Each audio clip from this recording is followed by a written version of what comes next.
Yeah, so they blew the rape up my nose, and man, I didn't know what I was asking for. It's my first time. So they take the powder and blow it in, and you can't breathe up your nose. Like it goes all into it. You just like start coughing and sneezing, and you kind of gag, and it makes you purge. And so they did. They blew up my nose, and it was like, oh.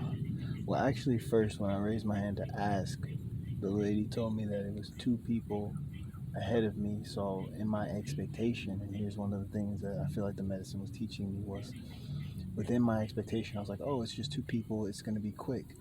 But time is going by, 30 minutes goes by, and I'm like, how is she spending 30 minutes with two people? And I start to get like, like mad because it's like I need help now.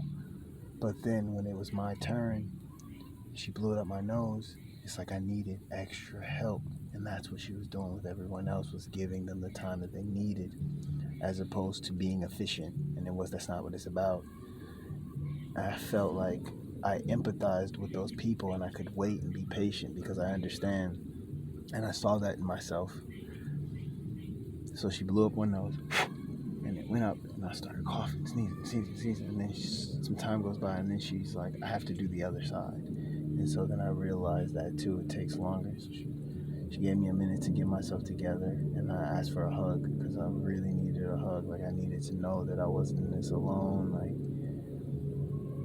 it was so weird seeing this person, because like in the state of the medicine, you're just kind of like in this weird place where you're not aware of everything, but this person is dressed up. It's so great, man. It's so insane. But she helped me. She blew it up the other nostril, and I purged. And I purged a bit, not a lot. Like it was maybe like enough for a handful the entire time. But medicine was like taking me back and forth for the bucket, back to way down. And I remember I had these covers over my eyes, and the medicine was like, take them off. You're trying to hide from me. And so I had to take them off to see what was around me in the room. And I know that those things can kind of trip you out. And it was like, take it off. So I took it off, and like I just allowed the experience to happen, and just took in the visuals, didn't fight it. And it brought me to peace. And I was like, I need to go outside. I need to see outside.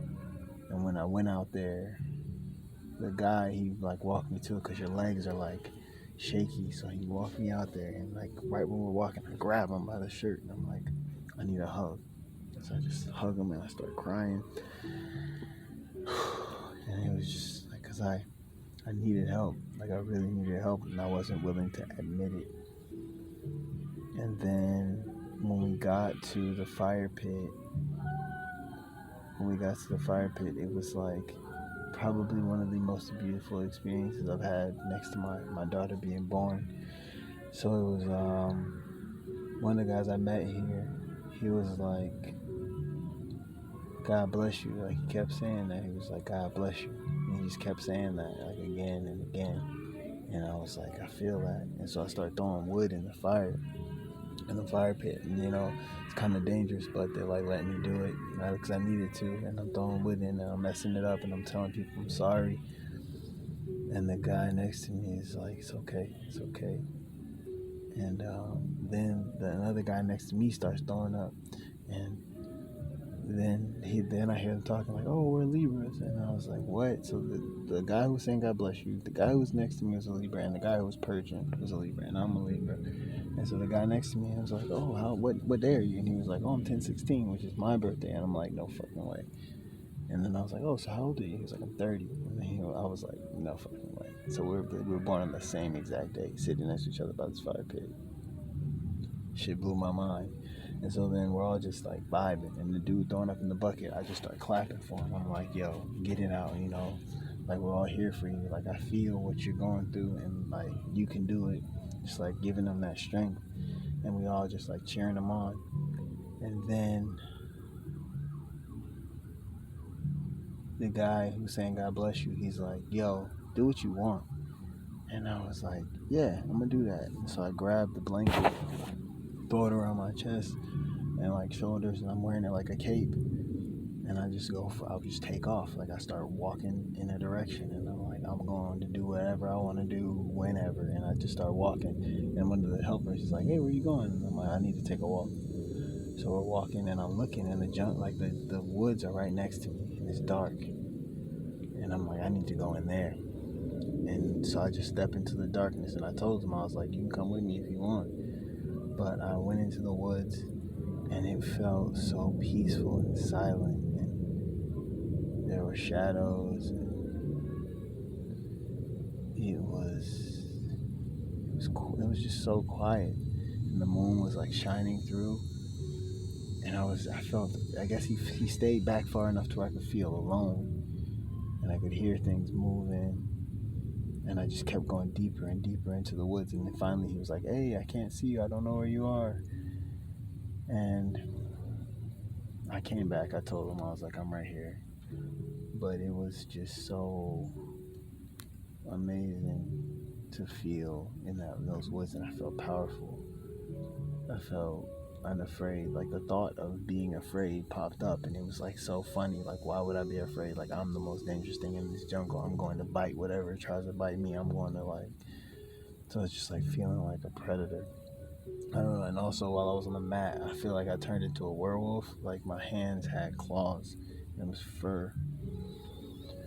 It was nuts. But then I went back inside. Or no, I wandered around a bit, seeing everybody's ceremony, and I had this cape on, man. It felt amazing. I just walked around. It was beautiful. And one of the more beautiful experiences too is one of the guys, we were by the fire, he just like heard the music and he got up and he started dancing. And I just thought of how beautiful it was, because it wasn't choreographed, it wasn't thought of, it wasn't trying to impress. It was just like he felt it and he did it, and it was beautiful. And it was just like, I don't know how to describe it. It was a beautiful experience. And then when I got back, I just felt this urge to write, so I just wrote like 10 pages of stuff, just writing. And most of it was explaining to me why I don't like my guitar playing, or why I'm not happy like I could, or like what my daughter is experiencing as a baby, like what am I inhibiting as a parent. And yeah, it took me a lot, and it told me a lot, and I have these notes. Yeah, I didn't experience like a lot of fear. It was very powerful, very freeing, I felt liberated. I felt like I could just be myself, and that was enough. So I got a ceremony tonight, and I'll make another video on that. Yeah, I highly recommend it. Just with what I've done so far, I feel so much lighter. I feel like saying hi to people. I feel open. I feel at peace. That's the best way to put it. I feel at peace. Yeah.